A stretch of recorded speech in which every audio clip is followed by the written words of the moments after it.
Bonne journée à tous. Aujourd'hui, on est mercredi le 12 juillet de l'an 2023. Donc, aujourd'hui, on se fait une capsule, une séance dans la série J'ai une question, pasteur. La question me vient de quelques personnes, en fait, pas tant, mais quand même quelques personnes qui m'ont écrit au sujet d'un bruit qui circule en ce moment concernant l'intelligence artificielle euh, et un certain projet qui serait que l'intelligence artificielle réécrirait une Bible qui pourrait mener à la création d'une nouvelle religion mondiale. Donc, c'est ça la question. Depuis quelques semaines ou quelques temps, il y a les questions de projets menés par le Forum économique mondial et un certain M. Harari qui projette de créer une nouvelle Bible grâce à l'intelligence artificielle en vue de mettre sur pied une nouvelle religion. Pourriez-vous commenter cette affaire? Je vais dire tout de suite une chose. J'ai suivi l'information pas mal sur cette affaire-là et j'ai écouté ce qui s'était dit. Euh, le Forum économique mondial n'a pas l'intention de créer une nouvelle religion, une nouvelle Bible. C'est pas tout à fait ça qui s'est passé. C'est qu'un certain M. Harari, qui était de passage en 2023 au Forum économique mondial, s'est intéressé à l'intelligence artificielle. En fait, il s'intéresse beaucoup à ça. Il redoute l'intelligence artificielle comme bien d'autres. Il aimerait que les gouvernements mettent un moratoire pour encadrer l'intelligence artificielle parce que pour lui, il y a quelque chose de redoutable là-dedans. Il a sans doute raison. Donc, c'est de là que c'est parti. Donc, de certaines intentions, de certaines affirmations qu'il a fait, certains ont cru entendre un projet.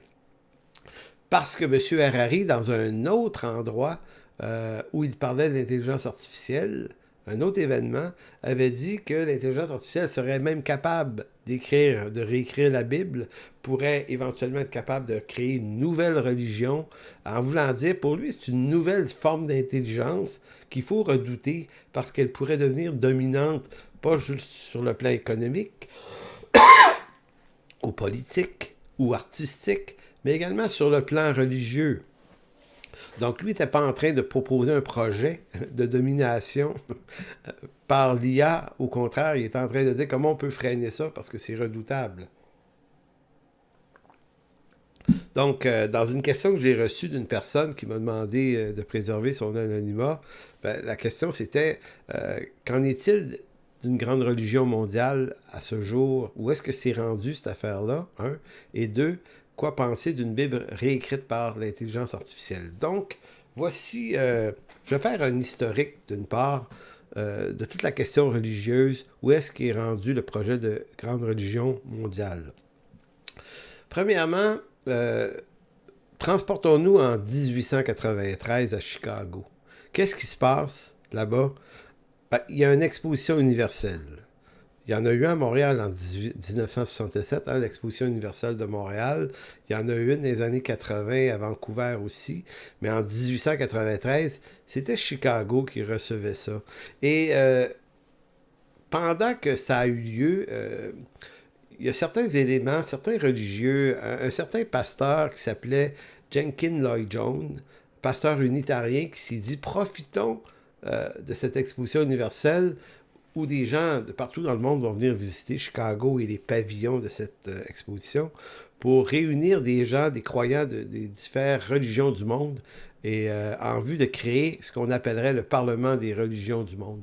Donc ça a fonctionné, ça, il y a exactement 130 ans.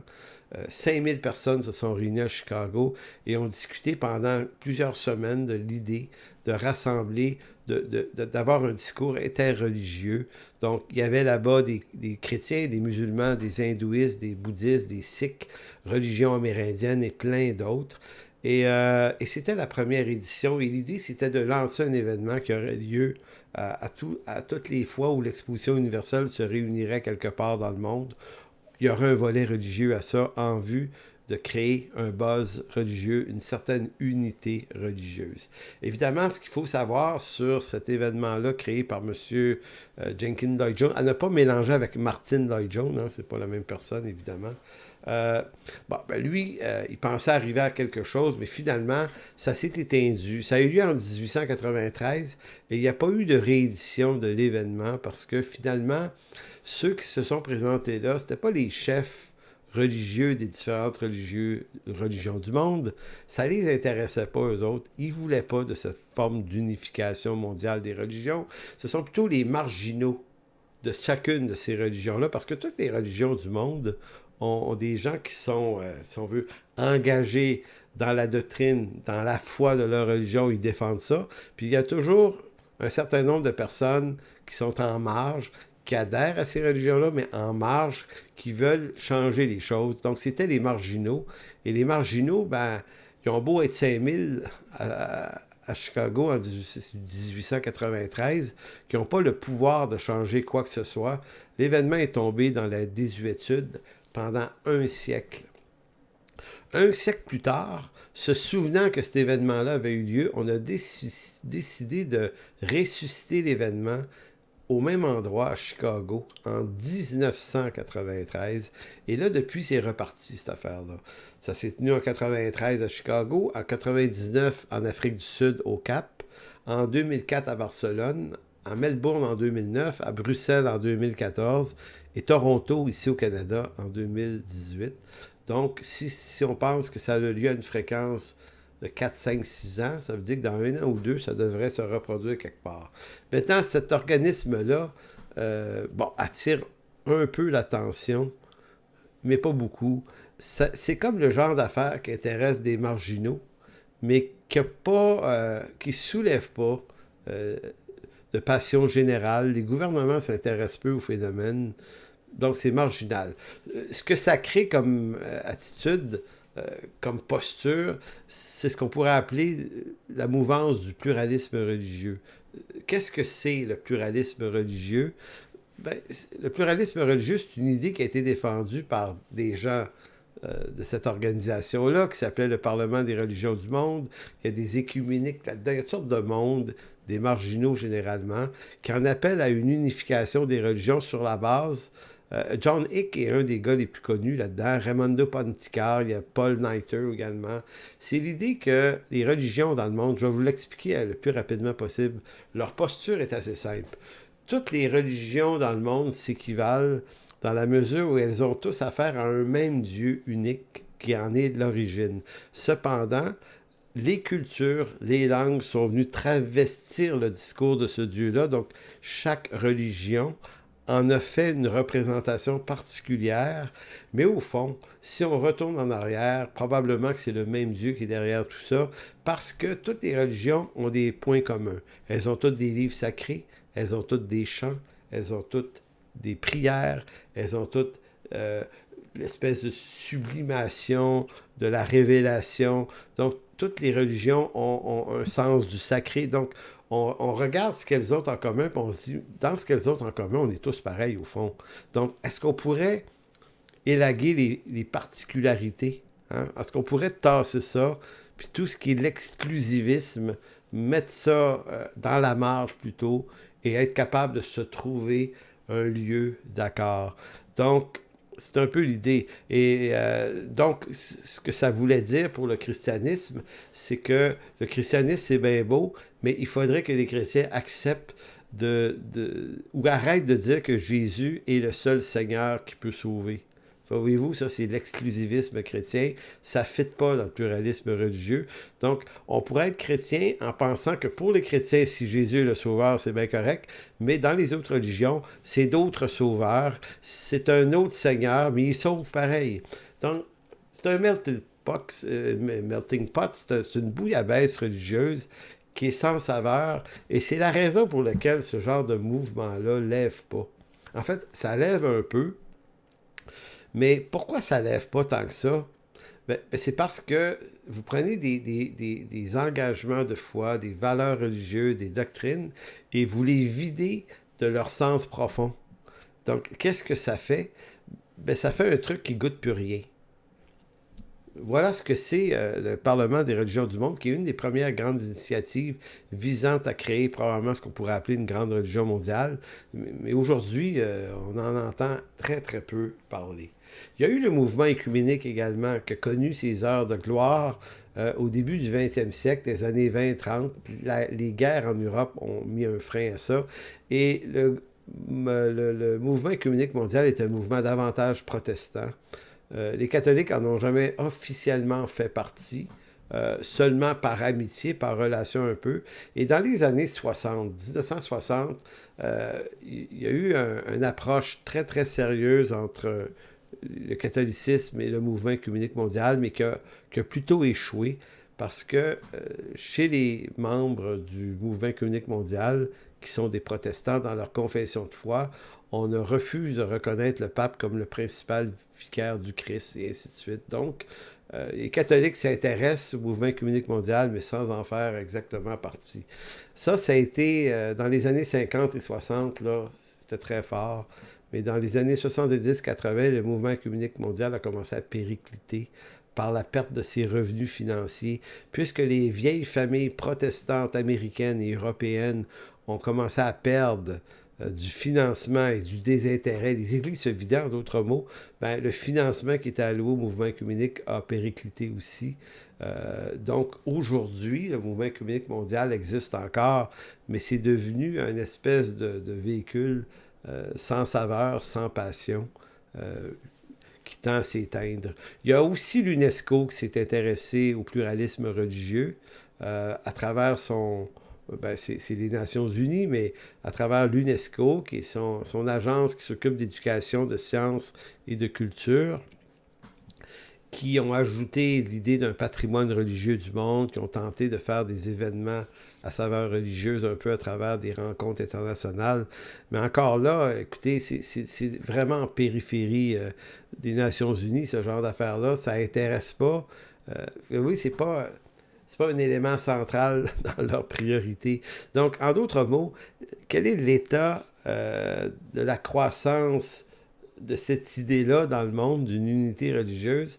Ben ça bat de l'aile, puis ça va toujours en battre de toute façon. La réalité de toutes ces initiatives d'unification des religions du monde en une seule grande religion mondiale est une utopie qui intéresse à peu près pas les gouvernements, ni les grands de ce monde, les grands financiers de ce monde, et n'intéresse pas du tout les chefs religieux. Ce sont les marginaux qui veulent faire ça. Les chefs religieux s'y intéressent pas parce que un chef religieux, que ce soit le pape ou les grands dirigeants évangéliques ou les grands dirigeants des grandes familles protestantes ou luthériennes ou presbytériennes, certains peuvent avoir un sentiment sympathique public pour ça, mais dans les faits, chacun défend sa confession, chacun défend ses particularités, parce que c'est comme ça, la religion. Donc, penser qu'on peut arriver à une unité religieuse, c'est une utopie. Voyez-vous? Donc, l'état des grandes religions ou de ce projet de grande religion mondiale, c'est une utopie. C'est une intention, mais elle est complètement utopique. Je sais que dans certaines postures eschatologiques, certains me disent « Ouais, mais l'Antéchrist va arriver, il va unifier tout le monde. » C'est comme si l'Antéchrist, dans la vision qu'ont certains, il est tellement puissant qu'il va pouvoir prendre le contrôle complètement de la planète. C'est l'énigme défendue chez certains eschatologiciens. Mais c'est une approche de la prophétie de la fin des temps qui est extrêmement discutable sur la valeur des textes et des prophéties elles-mêmes. Deuxième sujet, rapidement. Que penser d'une Bible qui serait redéfinie par l'intelligence artificielle? Bon, cette idée-là a été embruitée par différentes organisations chrétiennes, dont Revealing Truth, sa chaîne YouTube. Et ce qui me dérange un petit peu de ce genre d'organisation chrétienne-là, c'est qu'ils vont prendre une information, puis ils vont la booster aux stéroïdes des rumeurs pour en faire un projet dangereux. Ils vont faire beaucoup de bruit autour de quelque chose qui n'en a pas tant, et ils vont prétendre un paquet de choses. Donc, Revealing Truth, c'est eux qui ont publié si on veut, des clips dans lesquels ils disent ce certain monsieur Harari, un certain Noah Yuval Harari, aurait dit lors du dernier Forum économique mondial que l'intelligence artificielle allait produire une nouvelle Bible, une nouvelle religion. Puis là, on lance un peu la panique en disant, voyez-vous, là, c'est dangereux, là, il s'en vient vraiment quelque chose, c'est des prophéties bibliques. Et là, on essaie de nous mettre dans un état de panique et ça finit toujours, abonnez-vous à notre chaîne, soutenez-nous financièrement. Moi, c'est toujours douteux des gens qui cherchent du financement à tout prix. Si on veut, en utilisant un peu la naïveté des chrétiens qui sont en recherche de sensationnalisme. Donc, M. Harari, qui est-il en réalité? C'est un auteur assez prolifique. Il a écrit un livre qui s'appelle Artificial Intelligence and the Future of Humanity. Il participe à des forums, dont Frontier Forum Live 2023. Qui est-il dans la vie? Il est professeur à l'Université hébraïque de Jérusalem, puis certains le considèrent comme l'un des grands intellectuels influents actuellement dans le monde. Donc, qu'est-ce qu'il a réellement dit, Harari? Il a évoqué la possibilité que l'intelligence artificielle devienne la première forme de vie, mais non organique. Donc, c'est comme si lui disait, c'est vraiment puissant cette intelligence-là, ce phénomène-là, il faut regarder ça de près, faut freiner, faut encadrer cette affaire-là parce que l'intelligence artificielle pourrait prendre le contrôle de pas mal d'affaires. Autant sur le plan de l'économie mondiale que de la politique, mais il dit également le religieux. Et puis c'est là qu'il avait évoqué dans une rencontre, une interview, que l'intelligence artificielle pourrait même réécrire une Bible et même créer une nouvelle religion. Si tant est qu'il n'est pas en train de dire « nous voulons faire ça ». Non, il disait « ça pourrait faire ça ». C'est pas pareil, là. Et je vous dis exactement une des citations de son entrevue lors du Frontier Forum 2023. Il disait « l'imprimerie de Gutenberg a imprimé autant de Bibles qu'on lui a ordonné de le faire, mais l'imprimerie de Gutenberg ne pouvait pas écrire une seule page de la Bible, elle ne pouvait que l'imprimer. Cependant, l'intelligence artificielle peut le faire et peut même écrire une nouvelle Bible.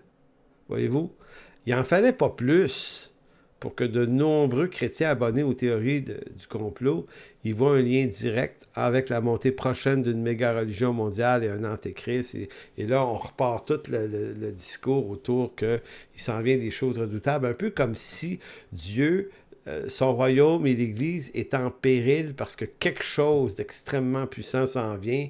Puis là, il va falloir se battre contre ça, puis il va falloir prier pour que Dieu arrive à combattre ça. Puis pour beaucoup de chrétiens, l'œuvre n'est pas vraiment accomplie. On est dans une espèce de guerre. Peut-être qu'on n'a pas théologiquement compris que la guerre a pris fin il y a 2000 ans par la victoire finale de Jésus-Christ. Aujourd'hui, il y a beaucoup de bruit, mais la victoire est déjà acquise. Donc, que penser de cette histoire de Bible et de nouvelles religions par intelligence artificielle? Tant qu'à moi, c'est juste du bruit. Je ne suis pas en train de dire que des gens ne voudraient pas faire ça. Je suis en train de dire que peu importe qu'ils le fassent ou qu'ils ne le fassent pas, c'est que du bruit qui est alimenté par des chaînes de groupes chrétiens qui croient vraiment, dans certains cas, que ça peut affecter l'Église. Mais c'est faux. En réalité, c'est faux. C'est pas faux que des gens aient envie de le faire, mais c'est faux que ça va avoir un impact. Jusqu'à ce jour, la Bible est le livre le plus attaqué de toute l'histoire. Et la Bible est le livre le plus vendu et le plus imprimé quand même. En d'autres mots, c'est pas... Écoutez, on dit qu'aujourd'hui, la Bible est disponible en 704 langues. C'est énorme, là. Et plus de 2600 dialectes aussi. Il y a à peu près 6 à 7 milliards de Bibles en circulation dans le monde. Il n'y a aucun autre livre qui se rapproche de ça. On vend pas moins de 100 millions de Bibles par année encore dans le monde actuellement. Donc ça, c'est la réalité. Maintenant, si quelqu'un veut faire une Bible par l'intelligence artificielle qui va délirer sur toutes sortes de choses, ça change quoi à la vraie Bible? Absolument rien. Il y en a qui ont voulu féminiser la Bible il y a plusieurs années. On n'entend plus parler. Qui a acheté des Bibles où les pronoms sont féminisés? Personne n'a acheté ça à part quelques hurluberlus. Ou si on veut faire une Bible transgenre, la même chose. En d'autres mots, il faut arrêter de se laisser alerter par des trucs complètement insignifiants. J'aime beaucoup le proverbe 19-21 qui dit Il y a dans le cœur de l'homme beaucoup de projets, mais c'est le dessein de l'Éternel qui s'accomplit. Voyez-vous, ça c'est intéressant. Il y a dans le cœur de l'homme depuis toujours plein de projets, mais ce ne sont pas les projets des hommes qui réussissent, c'est le dessein de l'Éternel qui s'accomplit de toute façon. En quelque sorte, peu importe ce que décident les grands de ce monde, le sort de ce monde est déjà scellé. Rien de ce que veulent faire les grands, les élites mondiales, les protagonistes d'une religion mondiale, les dirigeants de n'importe quoi, peu importe ce qu'ils ont l'intention de faire, ça n'a pas beaucoup d'importance. Parce que l'Éternel règne. Quand on lit le psaume 2, versets 1 à 9, c'est assez éloquent. Et ça, c'est écrit 9 siècles avant Jésus-Christ. C'était déjà évident pour le roi David à l'époque, qui prophétisait sur le Messie en disant « Pourquoi ce tumulte parmi les nations, ces vaines pensées parmi les peuples? Pourquoi les rois de la terre se soulèvent-ils et les princes se liguent-ils avec eux contre l'Éternel et contre son oint? Brisons leurs liens, délivrons-nous de leurs chaînes. Celui qui siège dans les cieux rit. Le Seigneur se moque d'eux. Puis il leur parle dans sa colère, il les épouvante dans la fureur. C'est moi qui ai oint mon roi sur Sion, ma montagne sainte. Je publierai le décret, l'Éternel m'a dit, tu es mon fils, je t'ai engendré aujourd'hui. Demande-moi et je te donnerai les nations pour héritage, les extrémités de la terre pour possession. Tu les briseras qu'une verge de fer, tu les briseras comme un vase de potier, et ainsi de suite. Il n'y a rien dans ce texte-là qui vous dit, à vous, chrétiens, priez pour que ça arrive, là. Non, c'est un décret. C'est ce que le texte dit. Je publierai le décret. En d'autres mots, il faut arrêter de succomber à donner de l'importance à des bruits insignifiants et restons attachés à l'Écriture. En ce qui concerne la Bible et l'intelligence artificielle, est-ce qu'il y a un réel danger dans un tel projet? Selon moi, il n'y en a aucun danger. Il y en a qui vont dire « Hey, t'es trop lousse, là, il me semble que tu devrais... » Ben écoutez, j'arrive pas à en voir. Savez-vous, pour une raison très, très, très simple, et vous allez trouver la réponse dans Jean 14, versets 23 à 24. Hein? Jean 14, versets 23 à 24. Et la question est simple. Est-ce qu'une nouvelle Bible, admettons qu'on le fait, avec une nouvelle religion arrive, qu'est-ce que ça change pour le royaume de Dieu? Nada. Rien. On n'a même pas besoin de prier contre ça. C'est déjà désuet en partant. Pourquoi? Parce que Jésus avait dit, si quelqu'un m'aime, il gardera ma parole et mon Père l'aimera et nous viendrons à lui et nous ferons notre demeure chez lui. Celui qui ne m'aime pas ne garde point mes paroles et la parole que vous entendez n'est pas de moi, mais du Père qui m'a envoyé. Vous savez ce que ça veut dire, ça? Ce texte-là, ce qu'il veut dire au plus profond de lui, c'est que ceux qui aiment Dieu, ce ne sont pas ceux qui ont nécessairement une poussée émotionnelle pour Dieu après-midi, là, ou à soir ou demain. Ceux qui aiment Dieu, ce sont les bien-aimés de Dieu, les élus, les rachetés, ceux qui appartiennent au Seigneur. C'est comme si je disais, ceux qui m'appartiennent vont garder ma parole. Ceux qui n'appartiennent pas au Seigneur ni au Père, ben, ils ne connaissent pas la parole et ils ne la garderont pas. Fait que quand même, ils s'écriraient des Bibles remasterisées de la manière que vous voudrez. Ça ne change strictement rien au fait que ceux qui appartiennent au Seigneur, donc ceux qui l'aiment, vont rester attachés à sa parole et vont marcher dans son plan à lui. Donc voilà en quelque sorte la réponse que je pourrais donner à cette fameuse histoire qui est arrivée. Et je comprends, moi, qu'il y a des chrétiens qui paniquent quand ils entendent ça, parce que des groupes de chrétiens dont le sport principal, c'est de s'amuser à alimenter ce genre de panique-là, plutôt que de s'alimenter dans une saine théologie qui nous affranchit des bruits et de ceux qui les font. Donc, là-dessus, que Dieu vous bénisse. À la prochaine.